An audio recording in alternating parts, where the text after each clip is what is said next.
Hey everybody, this is Scott from Dicey Decisions. I'm joined tonight with Jack, aka Sliver, and Dan, aka Garrick. We are doing a segment, streaming a segment called Dorky Decisions, named by Sean today. But we figured we'd just start doing a segment where we just talk about our hobby, our love of D&D, all things fantasy, all the stuff that comes with that. Maybe books we've read, maybe favorite character classes, maybe tips and tricks, that kind of stuff. Who knows what we're going to get into as we do this segment. It's our hope that we do this on a more regular basis, and just as a way to kind of connect with the fans. Hopefully, some people will be watching. We've got one of our own members in the chat already making fun of us. So, hi Justin, we see you lurking. Who the fuck is that guy? Anyhow, so welcome. We're excited to be kind of picking up some steam with our campaign right now. Our first campaign, inaugural campaign, Finding Purchase. We decided we're gonna stick with this. It's kind of a lot of fun. We're having a great time with it. What do you guys think? Heck yeah. Oh, it's great. The first time doing an on-air campaign, and it's an interesting because you if you play enough D&D, especially if it's the same version for years, as much as you enjoy it, it does lose some of the newness and.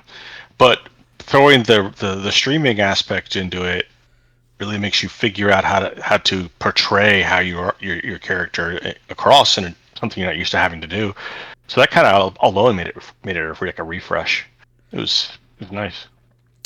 I agree. I think it ups the game a little bit and makes it the stakes feel a little higher, and Mm-hmm. makes me think about, as the DM for sure, makes me think about wanting to push myself to be more descriptive and more playful and create more tension and all of those things. And I think the streaming aspect of it is great for that, and it actually has affected my non-stream games. Like, I've noticed. I feel like my non-stream games have also kind of picked up stuff. How about you, Jack? Oh gosh, I'm having so much fun. Recently, the last couple of times, I've been under the weather, and I feel like I haven't been. You do have this pressure to be on your toes the whole time. Lately, I've been thinking that we probably need to talk about it behind the scenes, and I hate to do that because it takes away from any potential interesting conversations our characters might have. But I keep thinking that we should actually be a team, like if I do this, then you do that type of thing to plan. I know it's supposed to come organically in play, but I just feel like I feel like I'm still playing as a single guy instead of a member of a team. So I don't know. I don't know. I don't know how to really address that, but you know what I'm saying. I do. Yeah, I do too. It's interesting because you start to think about things and you're like, wow, we've done X number of missions, or we're X number of levels, and that's in any campaign, not just this one.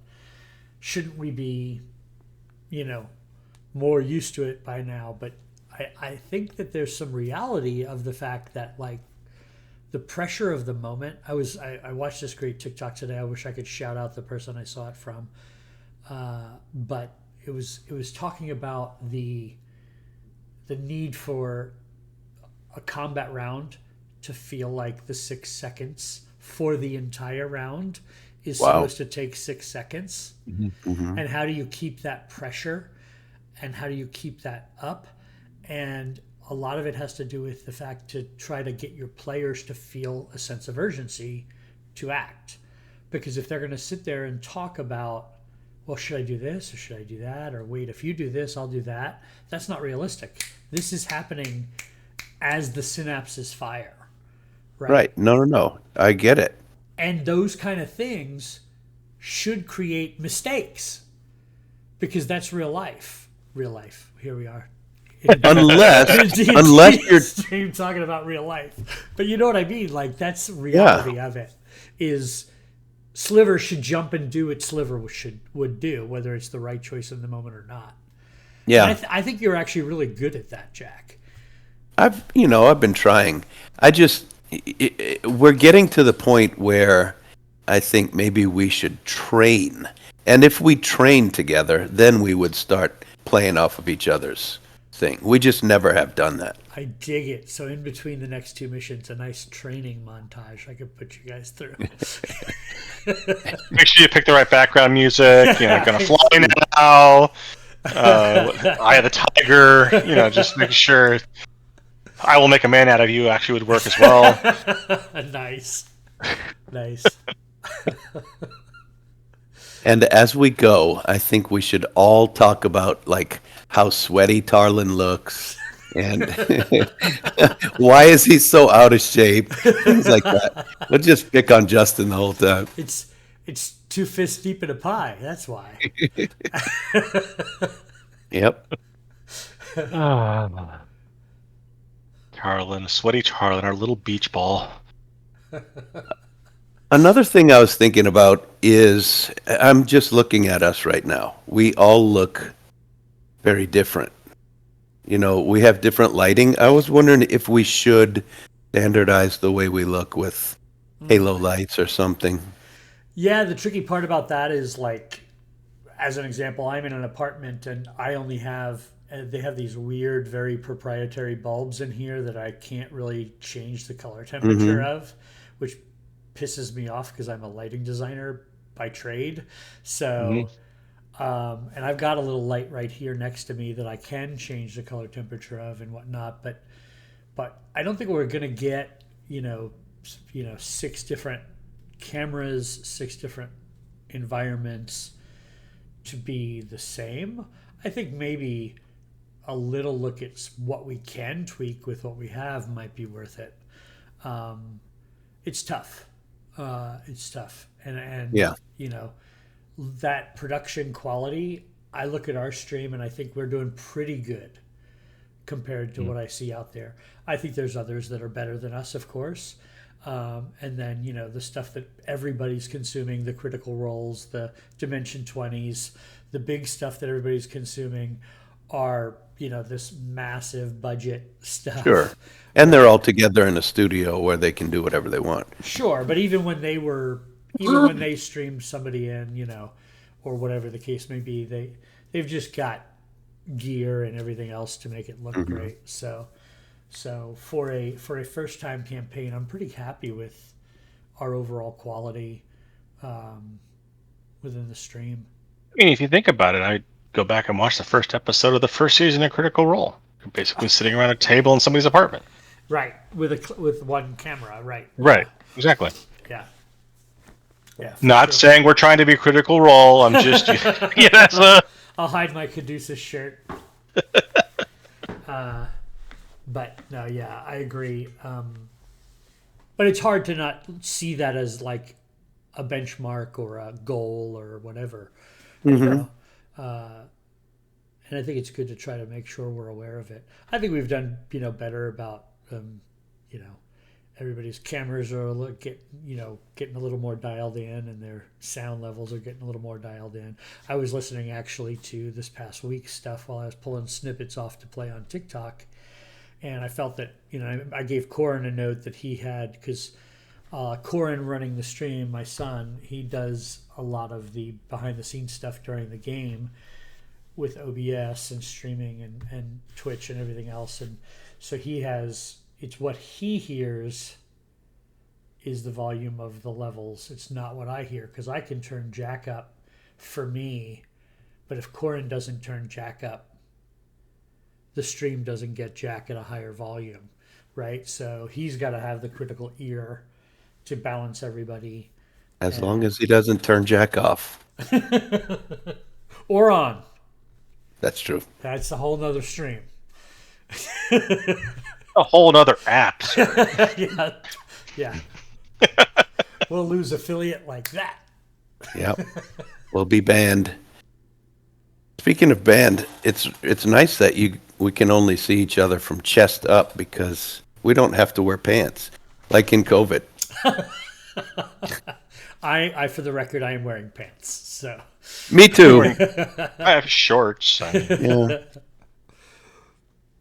no, that's also. I mean, we also have lives. None of us live alone.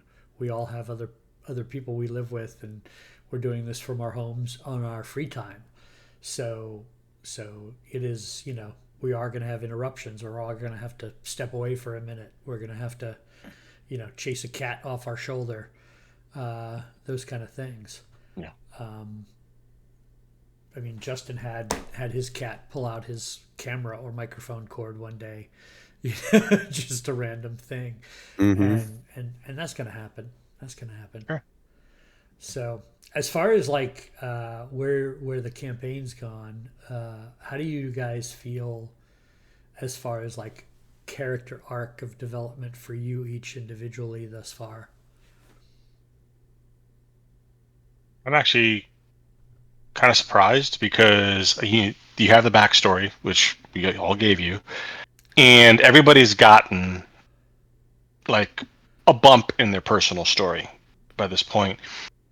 But because I haven't read everybody else's backstory, I don't know if that's happened to them, but kind of happened to me. My bump in personal story had nothing to do with my backstory at all, which was really cool. It just means that there's more, stuff to coagulate all those plot lines later. But I love the fact that Garrett got like a real like character affirming moment that literally had nothing to do with his backstory, which allows him to become more grounded earlier, so that when those other things happen, like I'll be able to react to it better. So I love that. I do like the fact that everybody's finally starting to ask questions, like the dad thing that popped up an episode or so ago. It just happened to turn out that we're dealing with a dad now, and these issues, like getting to know one another, is becoming a thing now. Asking questions about the past, and now we know Kid's dad is a real shitheel, as is Ashrina's. So we're learning some things about each other. We probably, if we were smarter, we would learn a whole lot more. I don't know that I want to learn much more about Ashrina. It's just like a bucket of nuts and bolts that somebody stirred up and threw on the floor. Well, There's an analogy. There's a lot. A big decision coming her way. No spoilers for anybody who hasn't been following. But you can check us out. Hey, I'm going to throw a shout out here. You can check us out. All of our past episodes are up on YouTube for consumption. If you want to catch up to our story, we stream on Fridays at 8 p.m. on Twitch, and we've got a few other things in the fire that I'll talk about later. But the main campaign that we're doing is Finding Purchase. We named it that. It is a heist-based campaign going through all the heists that are in the Keys from the Golden Vault book, which is fantastic. And I decided early on I wanted to set this in the Critical Role world of Tal'Dorei for a couple of reasons. One, I think the Forgotten Realms is kind of vast and broad and massive and overdone. And the world of Tal'Dorei is new and fresh and interesting. They both offer, there's something there for everyone, that's kind of the mentality of it. I also really love a world that has a streamlined pantheon of gods, and I think that that's one of the things that Matt Mercer did great with Tal'Dorei. Is the pantheon is really really well done. So I liked setting it there, and that's been a fun part of my development is taking these adventures that are kind of set in D&D's typical home world of Forgotten Realms and placing them in Tal'Dorei in ways that make sense for Tal'Dorei. And that's been a lot of fun. When I read the Keys to the Golden Vault, I immediately started thinking this needs to be a Thieves Guild campaign of some kind. And then when I said, where do I set this? And I thought of Tal'Dorei, I'm like, the Clasp is the obvious one because they are a Thieves Guild, but they are also for the betterment of society. So I thought that was a really great hand-in-hand fit for these two. And a lot of fun to play around with. Some of it's been more challenging than others, finding where a certain mission is going to take place, because some of that is fully fleshed out in the Tal'Dorei Reborn campaign, and then some of it's just like a dot on a map with a little blurb. Right. So you're just picking the dots with the blurb instead of the big spots. Somewhat. I mean, yeah, some of the things have happened in Amon, and Amon is pretty straightforward. Sure. But then I look at which district of Amon would it make sense to happen in, because that's, that I want it to make sense for myself more than anything else, that this story is happening in a world that is cohesive and makes the most sense. And where I'm placing things, matters. The prison heist we did, that is a famous prison that was featured in the D&D movie. Revel's End was the big prison in the D&D movie. Oh my gosh, I did not even put those two together. Yeah, that's the one that Jonathan gets thrown out the window in the D&D movie. Sorry, it's Jarnathan. Jarnathan. Please get it right. Which, if you haven't seen the D&D movie, it is well worth the watch. I need to go watch that again. I've only seen it the once in the theater. So, yeah, Brandy and I watched it again the other night. We had a blast rewatching it, and it's amazing all the stuff that's hidden in there. Hey, one thing I'd like to talk about is, since we haven't, this is our first time talking about any of this stuff. Dan, how did you come up with Garrick? Was it more than one choice, or how did you? Yeah, it was a combination of ideas. When I decided to do Paladin, I did it, and Justin's gonna love hearing this. I did it for one reason, is because I've got a reputation of, I'll play a Paladin that is literally a fighter that smites people. That is how I've always played Paladin. The spell slots were for smites, they weren't for spells, and Justin used to give me shit about it. So I purposely designed Garrick to be not that guy. Plus the fact that he's dexterity based, I felt that was more of a fit.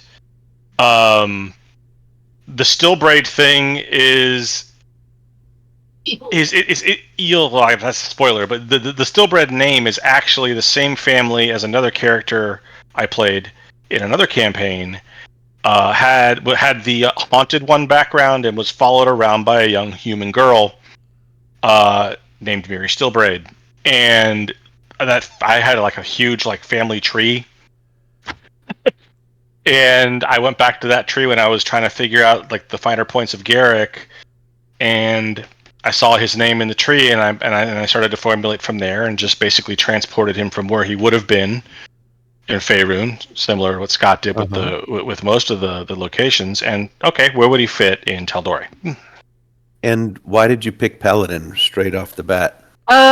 Because I especially after reading the religion section of the Tal'Dorei book, I was like, yeah, I could really see myself sinking into the lore of a paladin, especially the whole idea of everything being locked behind the veil and being the first line of defense. It fit everything about the character in Faerun so much so that it just felt like I was picking him up and putting him in another world, and it was just changing the lore around him. And the whole idea of being like the knight, the one who stands there, not necessarily, well, just because you are a bad guy does not mean you are a bad guy. I mean, he's a paladin of the Watchers, but he's not lawful good. I'm also not used to playing paladins like that, so that was also a challenge.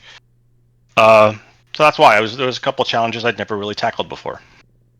Cool. So if anybody's watching in our stream, make sure to call Dan out for any shit that he does that don't follow his. Hey, he's going to smite. He's going to smite occasionally. He can't not.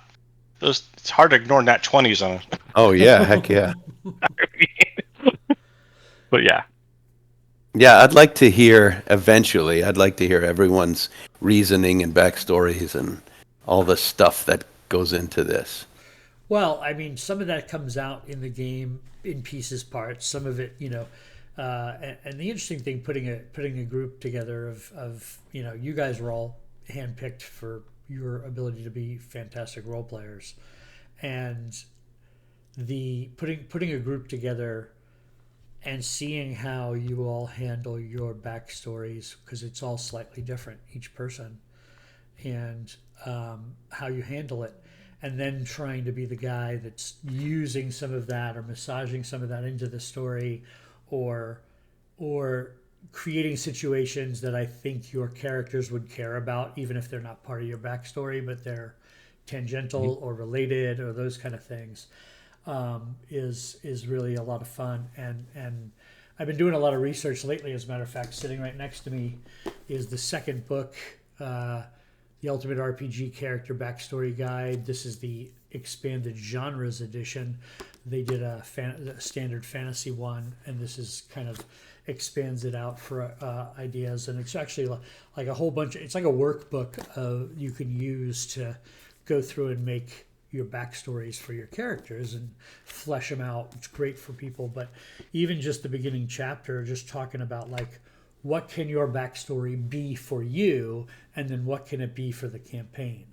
Because there's that's interesting. There's two things there, right? Because your backstory may fuel you entirely, but if you play a certain campaign, it may never come up. Sure. Anything about your backstory may never actually come to fruition, but it still can serve you. And then there's the how do you build a backstory that is easier to put into a campaign and has more openness to it, so that maybe if you talk about your, like, Ashrina is a perfect example. Ashrina talked about her dad when she was young being abusive. She hit him over the head with a frying pan, and they left. She grabbed her mom and they left, and she left it wide open just like that. So of course, you can't leave that garage door open and not drive in. I'm driving right in. So, but she could have said, and he died, or she could have said, and he left the country and he's over in Wildmount, or she could have defined more what happened to him, and the fact that she didn't leaves more for me to do, and leaves an option for me to be able to bring him in a way that fits the story that's going on. And this was perfect. It just so happened she played a deep gnome, and one of the missions in this book is to go to a deep gnome village. Right. Yeah. So and where was he going to show up? Right there. So that brings up my next question then. How much time... Well, that's not a fair question. How... We don't have to familiar are you still with the backstories that we sent you, and how easy has it been for you to like grab chunks? So based on what happened in, let's say, this last week's session or the week before that, each week after the session, I'm often driven to somebody's backstory to reread it, because something they said or something they did popped it up. Right. And, some part of it has made me think, okay, this is where I need to play with the master for you, Jack, with Sliver, right? This is, how can I incorporate the master in a way that will feel good for what you've written and the way you're portraying your character, but also serve a plot point in the story, right? All those things. And it really comes out of this and that. Like, I don't know if you've noticed, but the past couple episodes, there's been a few hints and instances about, like, who is Kid really? Mm-hmm.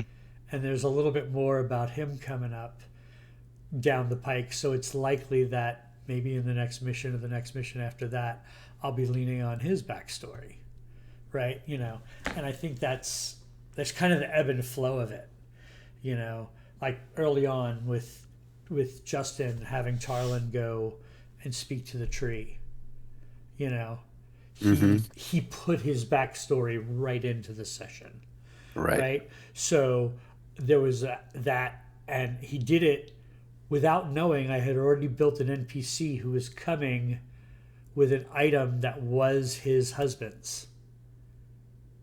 I already had that planned, but Justin went to the tree and did the prayer at the tree and did this RP moment for his own sake, for his backstory. And then, sure enough, I was able to follow right in with an NPC who had a connection to his backstory. Albeit minor, albeit small, right? But it's those little pieces, parts, I think, that make playing this, instead of ignoring backstories and just playing what's written in a module that doesn't take into account who you guys are.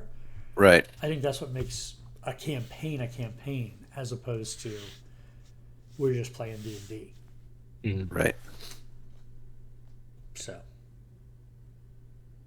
what about Sliver? Yeah, you asked me that question. What about you? You mean how I built him?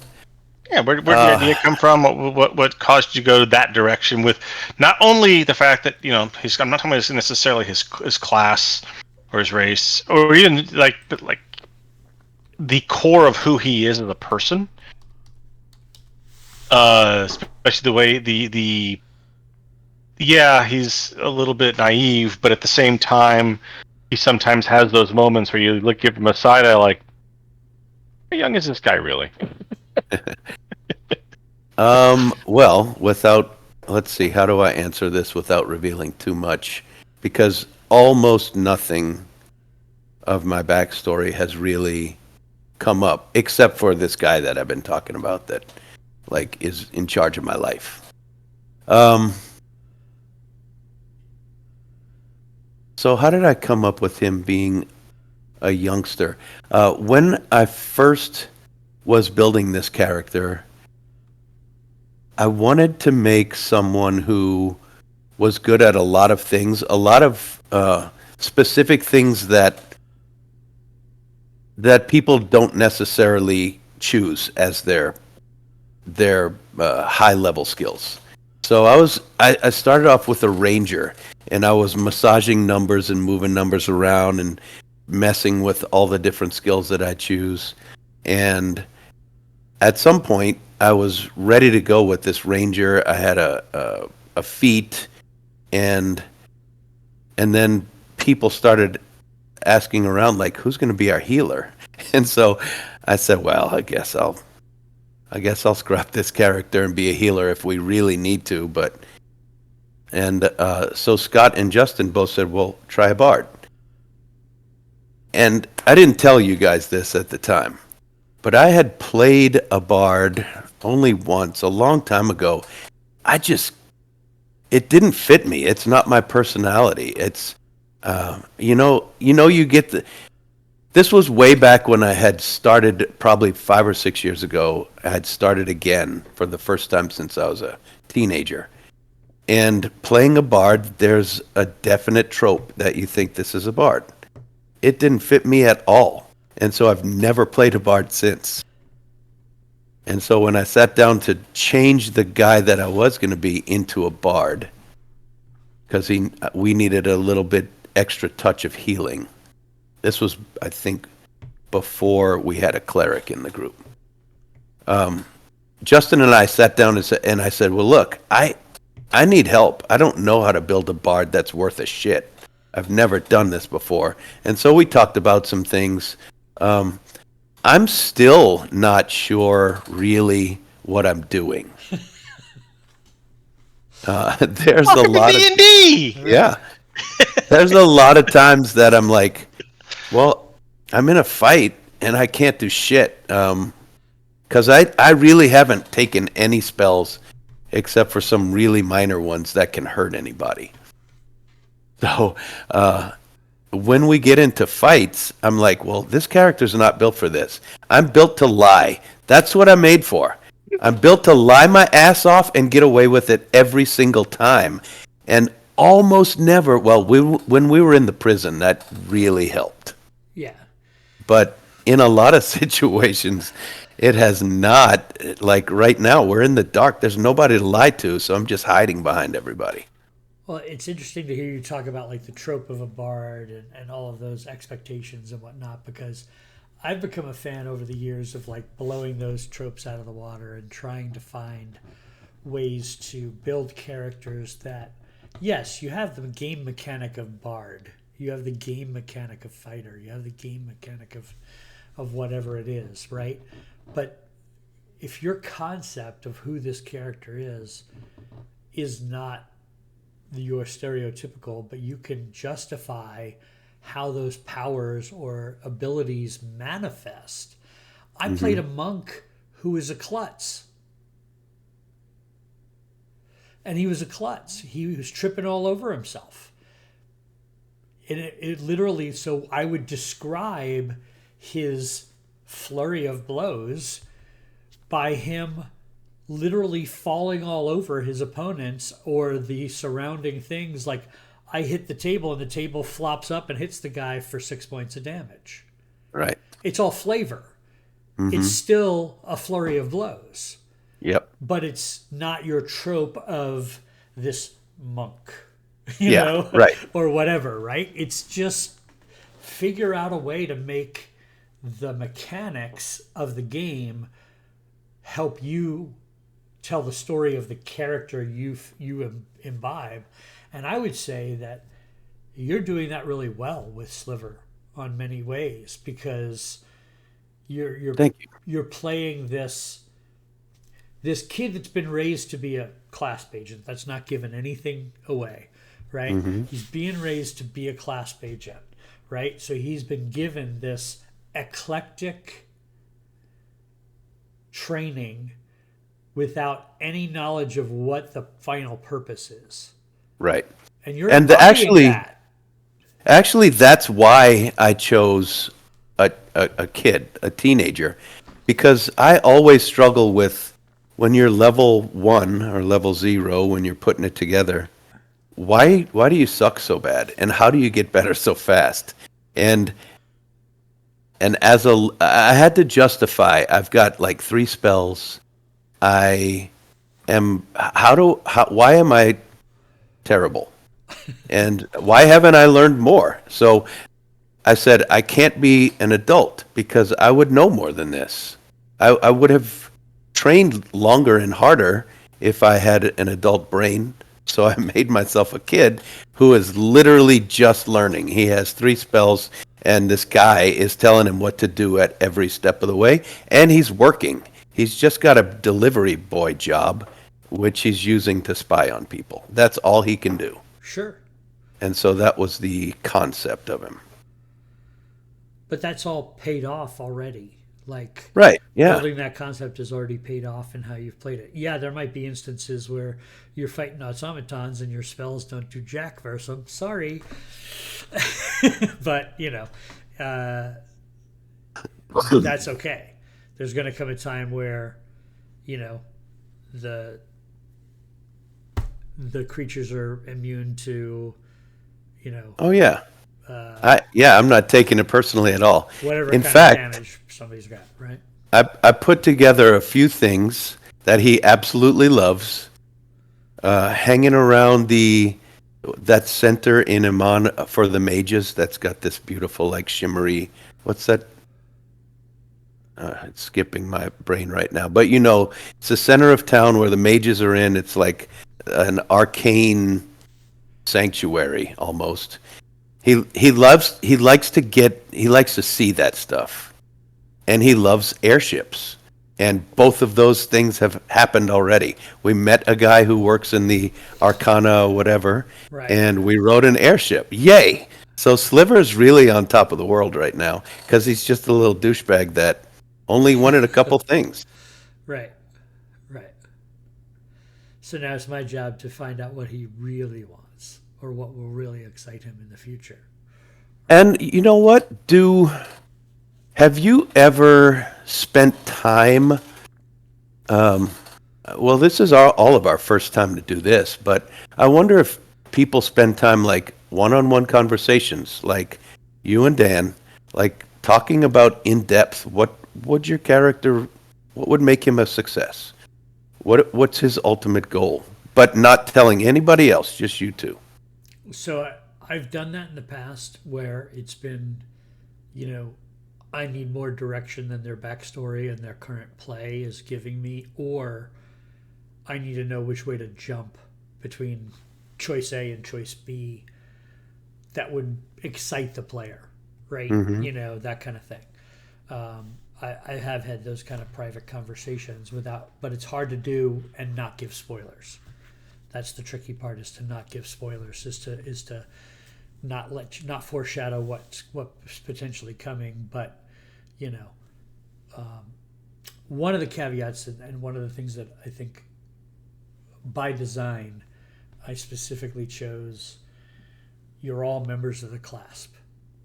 Well, I didn't force anything on your backstories, but I forced that. Like, Right. you have to get to the point where you're a member already, because I didn't want to role play the recruitment of everybody, right? I didn't want to role play all of that. I kind of wanted to hit the ground running. You're already agents. And one of the things I did that I think has been super successful is I did a round robin of people knowing each other. So you each knew two of the other party members somehow, basically, but not everybody had worked together until the first mission. And that was really cool. I enjoyed that It was part. cool. Well, what I liked about that was it made it feel like you didn't have to do the whole "I don't trust anybody, I'm a rogue, I don't trust anybody," Right. thing. I didn't want that trope, right? And also it gives some connections that have been able to grow and bloom as we're playing, as well as people who don't know each other that feel the need to get to know each other. So in addition to having people like you know and you trust, it's also, hey, I need to get to know this other person because I really don't know them. And that's been interesting to watch those little dynamics kind of pop up in the RP and stuff. I think it's really great. Wow, excuse me. I was going to say Dan and I actually ran a little adventure between our characters before we ever sat down at a table. We just wrote it up It was together. really cool. We talked to each other on chat about what should this be, how do we know each other, why are we connected, and after we agreed on like what it was, we literally just went back and forth. Where I wrote like 3/4 of a page, and then Jack would write the next half page, and we would just go back and forth, adding to it until we got to a decent place to conclude. But it gave us both investment in the story since we both created it at the same time. Yeah. And then in episode 1, I was like, oh, hey, it's that guy. It's that guy again. Hey, man, what's going on? Right. Still working for that guy? Mm-hmm. Yeah. That was great.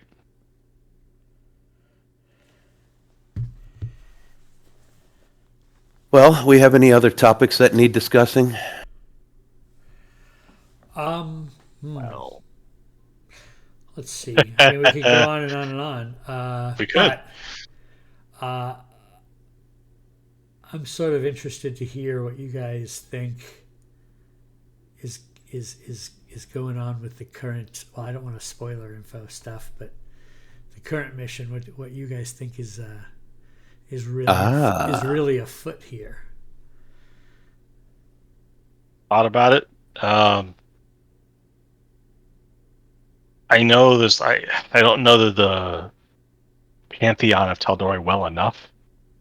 But I'm like, is there like a mechanical like god like Gond was, but like malevolent? That maybe is like possessing her with like clockwork. I don't know. It just seems like it's too sudden of a change to be something where she was like, you know what? I think I'm just gonna kill everyone in town today. It's just check. So it just seems that it doesn't make sense to me. So I'm thinking there's some kind of malevolent, divine, mechanical force that is like, free the automatons. We are the next great race, or something. Right. Well, remember the same thing happened to the friend of the Archmage that we went. What was his name? Marcus. Mm-hmm. He suddenly changed into a bad guy and true. started summoning demons. But it was because of this. It was religious possession, though. If you think. Kind of, yeah. So this could be something similar. Right. I kind of think some of these are going to be connected, and we're going to come to the realization that shit's been going down. Yeah, like the very first thing, too. This weird egg just suddenly is going to blow up and become Cthulhu. It's like in the middle. Every mission has been about a bad god trying to enter the world in some way or another. I can't be coincidence. That's possible. That is definitely possible. There has been a weird kind of through line in this book, and I think you guys are picking up on some nuances that are really kind of cool. Depending on where we go with this, because I think the book, I don't have it next to me. I used to sit it right there, but it's out in the other room. I think it goes to roughly 13th or 14th level, maybe. So I'll be curious to see what kind of cohesive story arc has collected by then, and do we homebrew a few more heists that wrap it up and piece it all together? We'll see how that goes. That's cool. Jack, I'm sorry. Don't move. Don't say where you are. Scott, is it me or does Jack look like a coach at a football coach on the sideline? Yeah, a little bit. It's a college coach. A little bit. Love it. Well, soccer season starts soon. I'm going to be screaming my head off. Nice. What was I going to say?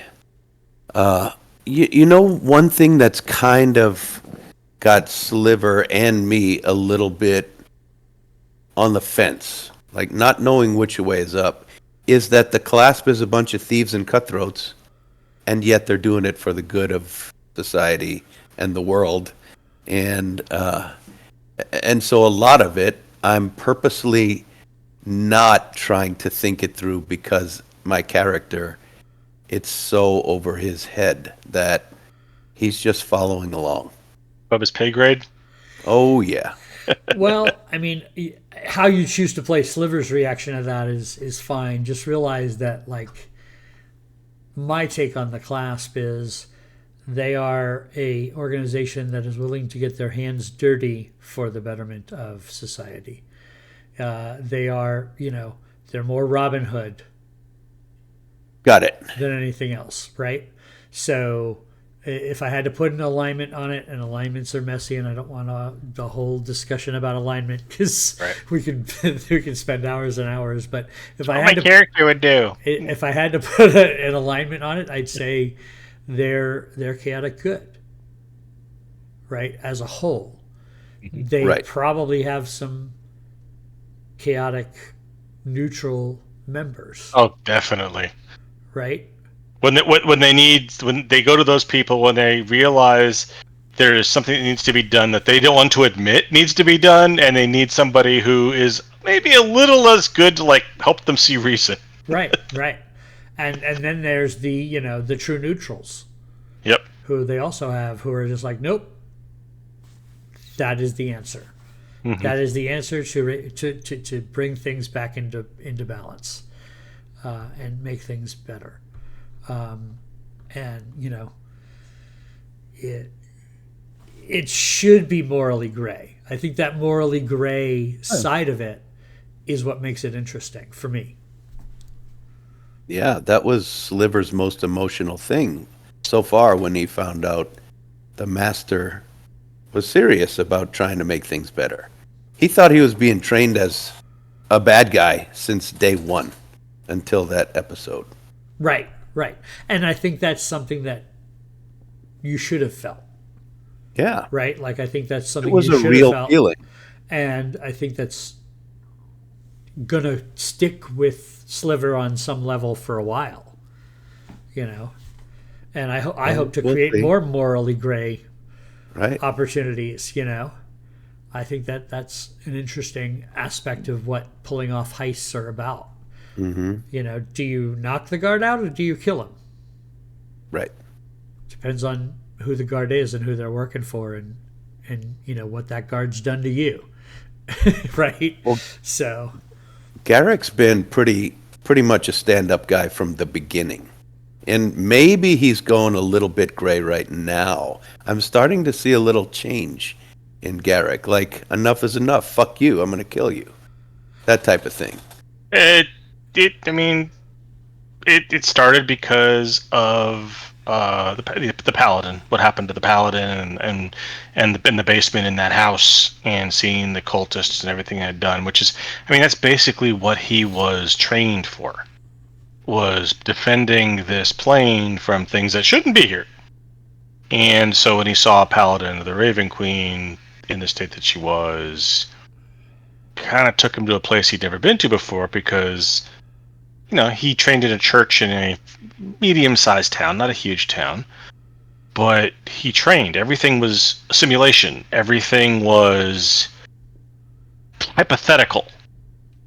And to see somebody dressed in the Raven Queen's garb actually dead kind of shook him a little bit, because he'd never really seen that before. Mm-hmm. So, you know, he just thinks about, that could be me. Mm-hmm. So, yeah. He definitely is hardened a little. I think that's fair. Yeah, it's coming through.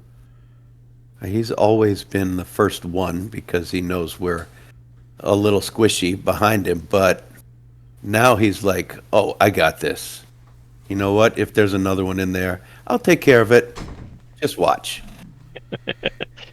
You know, yeah, the no nonsense thing is that's something that I didn't try to do, but I do realize now that that's basically been happening the last few sessions. Mm-hmm.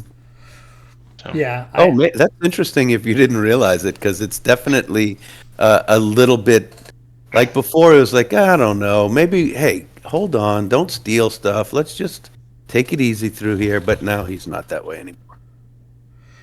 It's when you do like organized theater, there's some trainings that you do where you read a script or whatever, and things happen in your acting in the character that you weren't thinking about. It just becomes an instinctual thing because you're thinking so much like the character.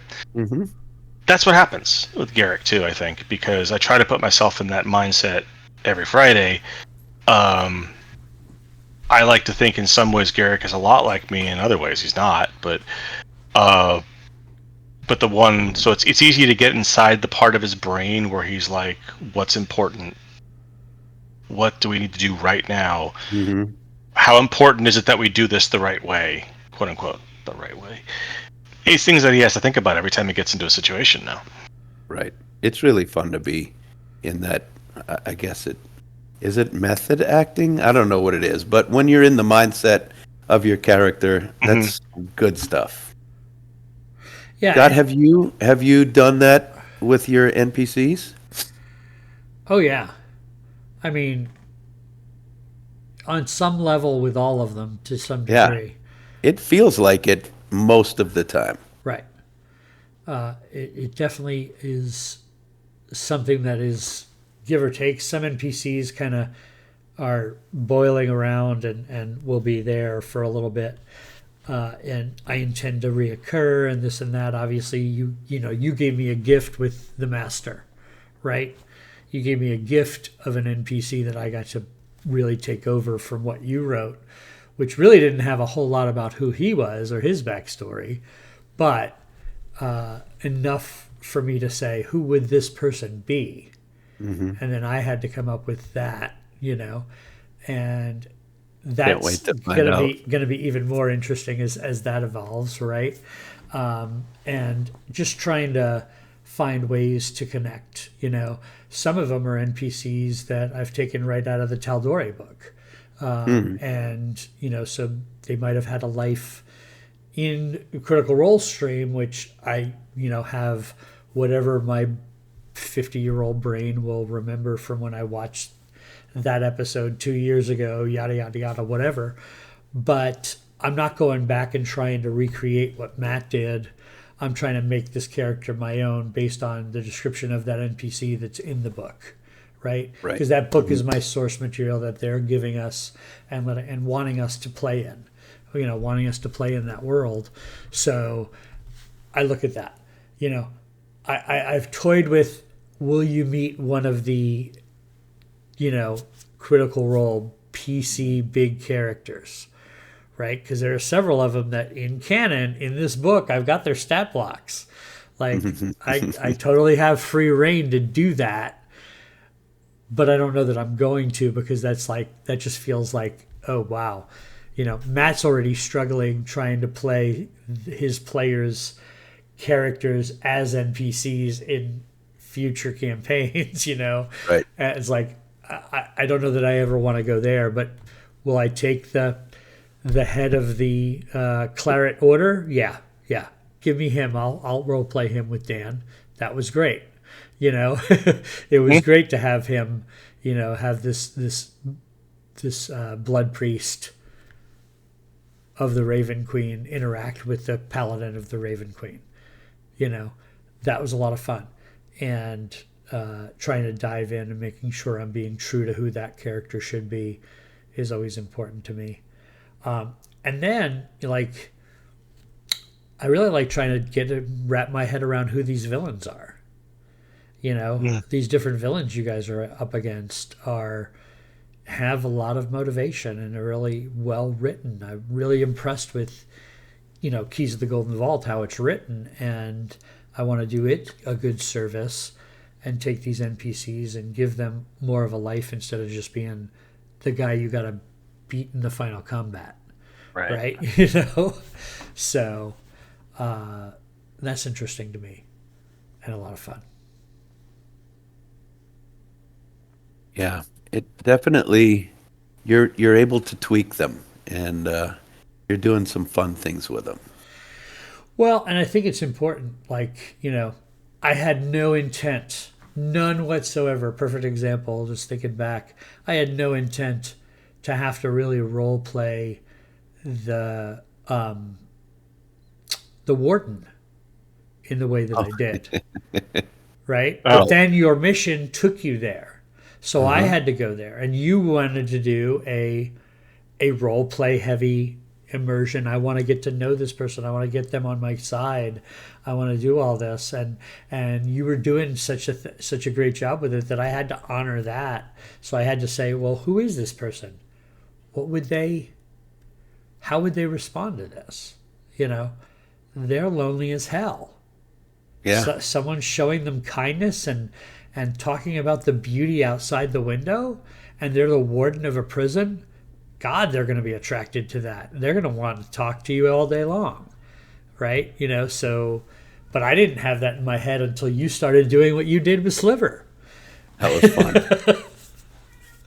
So. I keep thinking that my master would have told me, I don't guess this is any sort of giveaway, but I keep thinking that I've been taught to figure out what somebody wants and promise it to them. That's how I lie. And that's what helped me with the warden. They're probably fucking in prison themselves. Might as well just hang out and talk to them a little bit. It's a solid theory. It's a solid theory of how to create American politics has worked for 200 years. Right? Right. Exactly. Sliver's going to be the head of state soon. Exactly. And we will all be better for it. Oh, Yep. no. Oh, no. All right. Well, we've been at this for a little while, so parting thoughts. Okay. Yes. Jack specifically asked this question in the intro, so I'm going to ask. And I want you to think whether you mean specific to 5th or like, but he asked what our favorite class was. And I'm curious, if you think about all of the times you've played D&D, even if it's a multi-class combination, I'm just curious what was the class that made you like fall back in love with the game, or made you like, this is really freaking fun, this is so in my wheelhouse. Which class is that? Me? Yeah. You first.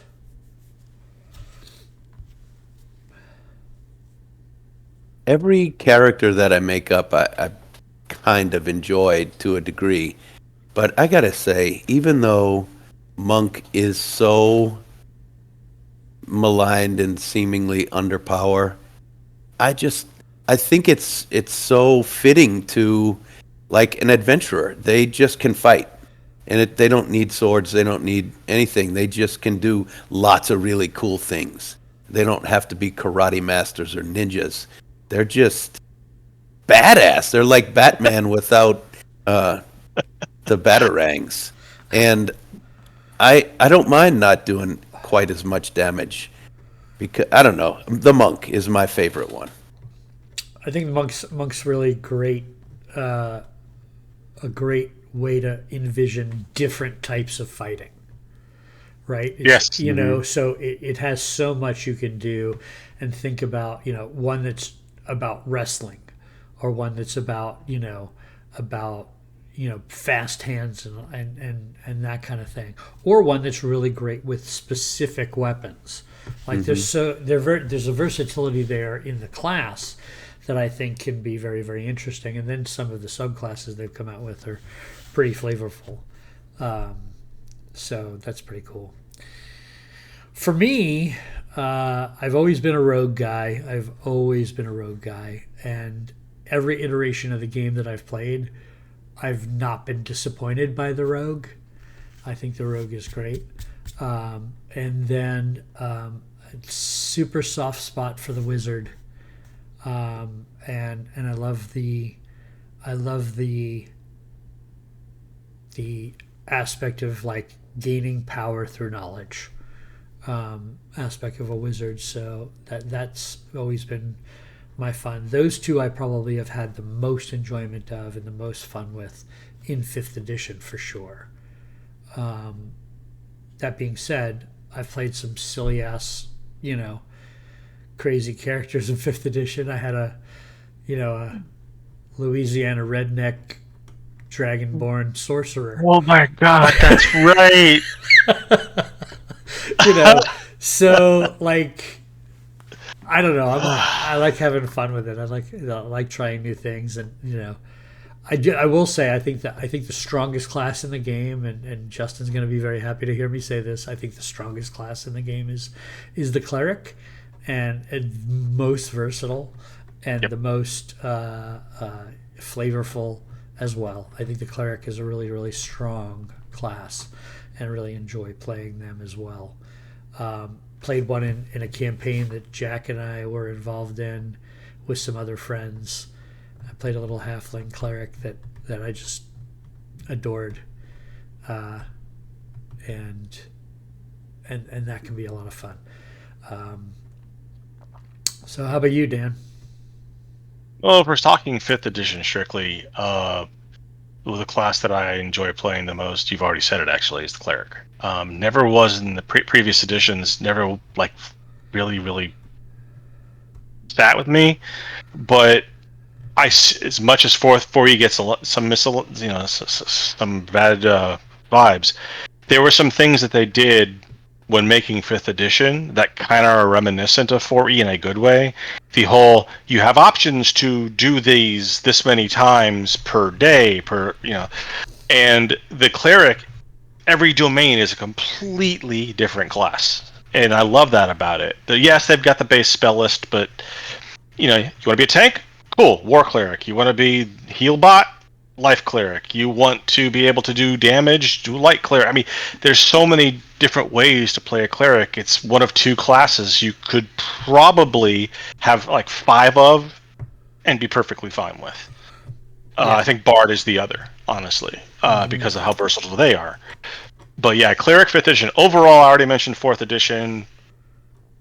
most fun I ever had, I've ever played a class was the 4E Avenger, and I just liked the whole, I hit you and teleport us away so we can fight one-on-one. The whole, like, I'm a tank, but I do that by getting you away from everybody and controlling where you stand.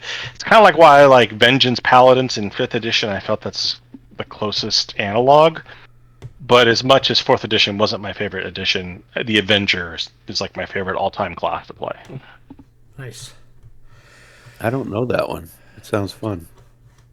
Yeah, it was very flavorful. It was.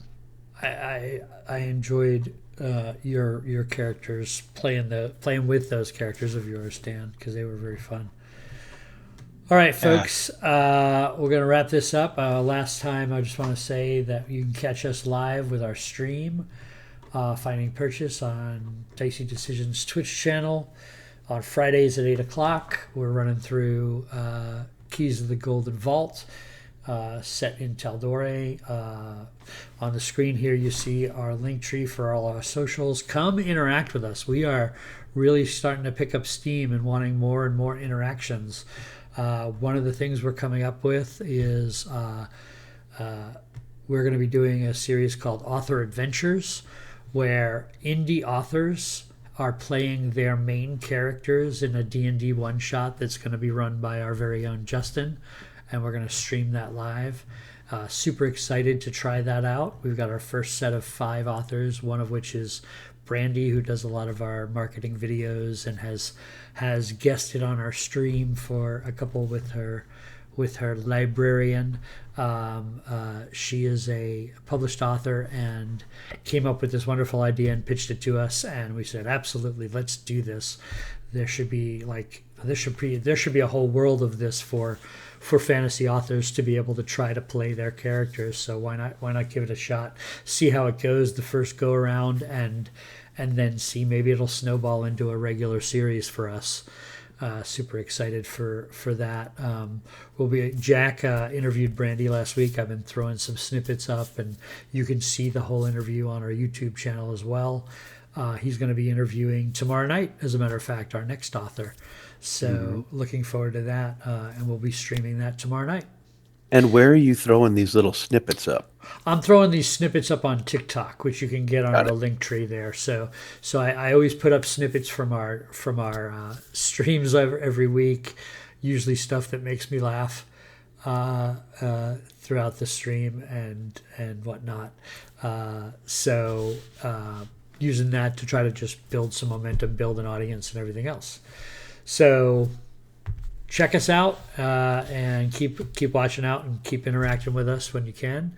And we'll see you tomorrow night with Jack's interview, and then again on Friday. All right, everybody. Yep. Thanks. Thanks for watching. Night.